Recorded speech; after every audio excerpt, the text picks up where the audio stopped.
Hunter Chevrolet Super. I'm Jeff Parton, and you are? I'm Lee. Lee, have you been to our dealership before? No, this is my first time. First time? Never dealt with anybody, of course. What kind of car are you driving now? Well, I'm driving the O's right now, O's Colors. O's Colors. But I have been looking at the Outbacks on the website.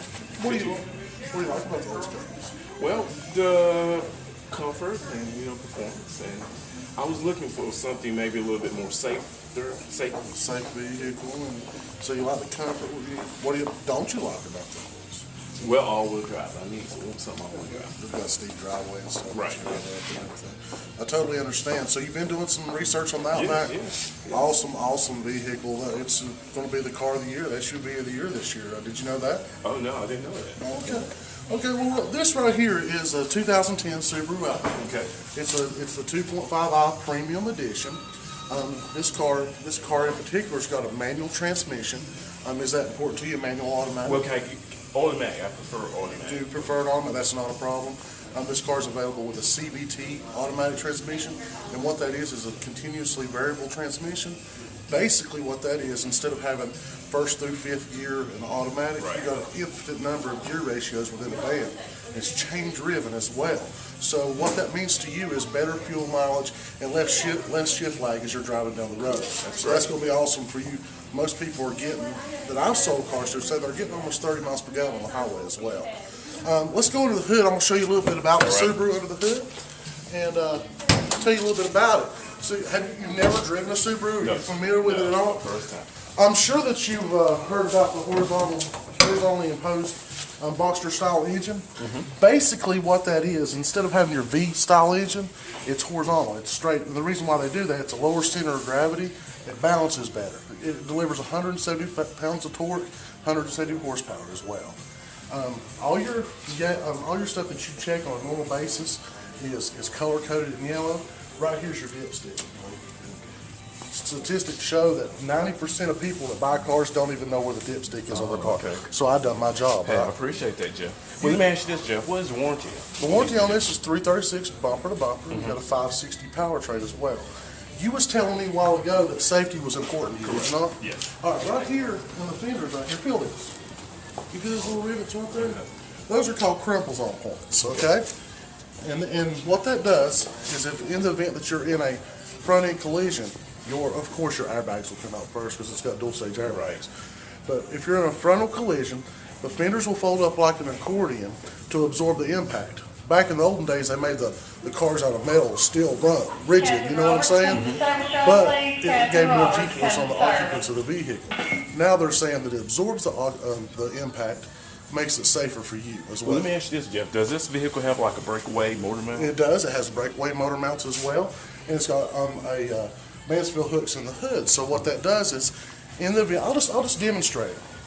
If you're in a front-end collision, you're going to be driving along, something happens, your fender's going to fold up like an accordion, your hood's going to pop up like a teepee, your motor's going to drop down underneath you instead of inside of you, keeping the cab intact for you and your family. Great. Okay. Also, you see on the front, it's not glass. You don't have to worry about something coming up, chipping it, breaking it, whatever. It's a very strong material. It's a Lexan reinforced glass as well. Along the side of the vehicle, because you was telling me safety was important to you, you do have the dual front stage airbags. Like for a big boy like me, if it's a mild impact, it might say, whoa, we got to have both of them come out. But for you, you're a little bit smaller than me, it might say, well, it just takes one. Don't overkill it. You know what I'm saying? Here in the side of the vehicle, since safety was important to you, you've got airbags right here in the side of the seat. So what happens if you have your seat all the way up, somebody's really, really short, and they just come out of the side curtain instead of out of the seat, it's going to go behind them. It's never going to help. Okay. This has got sort of a double protection. It comes out of the seat and it comes out of the... sensors are available also, correct? Absolutely. It's got a passenger airbag sensing system as well. Along the back, as you see in the back of the vehicle, the seats do fold down flat. They do fold down flat, so you get better storage capabilities. If you got, let's say you go buy your TV for Super Bowl to come up, or whatever, you got room to put your TV in the back. And you know what, Jeff? I just had a grandchild last week, so that'll be great. And it's got the latch system as well for the car seats. And when they get older, I got two little boys myself, you can lock them in there. You don't have to worry about them getting out of the car. So that's a good thing. That's a great feature. Another thing is it's got the curtain airbags in here as well for you and your family. You know, for a safety feature. Oh, well, I didn't show you one more thing. This right here is a safety feature on the vehicle.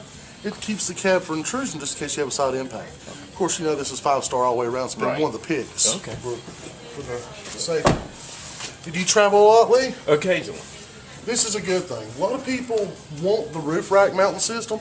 The problem is when you're not using it, it makes wind noise, it's drag, and it actually hurts your fuel mileage. So Subaru's actually thought about that as well. You actually can fold them around and make them flat all the way across. So when you're not using them, they're not taking up space to take up fuel mileage as well. So they integrate. Yeah, yes sir. So you don't have to take them off, put them in the garage. Gotcha. Here in the back of the Subaru, first and foremost, I mean it's beautiful. The way they've redesigned this car, it's actually 4 inches more legroom in the back seat, but the car's not any bigger, and they've gave it more headroom as well. So it's more like still got the car-like feel, but it's got the SUV-like ride. Now up under here, of course you got your storage console, and you've got storage as well under here, and your compact spare tire is in here. So I don't know if you've ever had a flat tire, but there's nothing worse than being on the side of the interstate and trying to figure out how to get everything. Exactly. It's just pretty simple. Yeah, it's simple. It's simple to take care of. Just pull it out, pop your tire on, and you're headed on the interstate. And also, if you'll see right here, this little slot in here, you put your cargo cover underneath there, so whenever you get done using it, if you're not using it, you can put it in here and store it instead in the garage. And like me, you put it in the garage, you forget about it, and then you go to trade the car in, and you don't have it, and they say, well, you don't have a cargo cover, so you got it. Are you familiar with the all-wheel drive system on the Subaru? A little bit. I've been doing a little bit of web searching. I'm going to tell you just a little bit before we go on a test drive. I'm going to tell you a little bit about the all-wheel drive system, and I failed to mention it up there. Most of your all-wheel drives is primarily front-wheel drive, okay? Subarus is all the time all-wheel drive. Like for your Nissans, your Toyotas. Yeah, that's enough. Okay.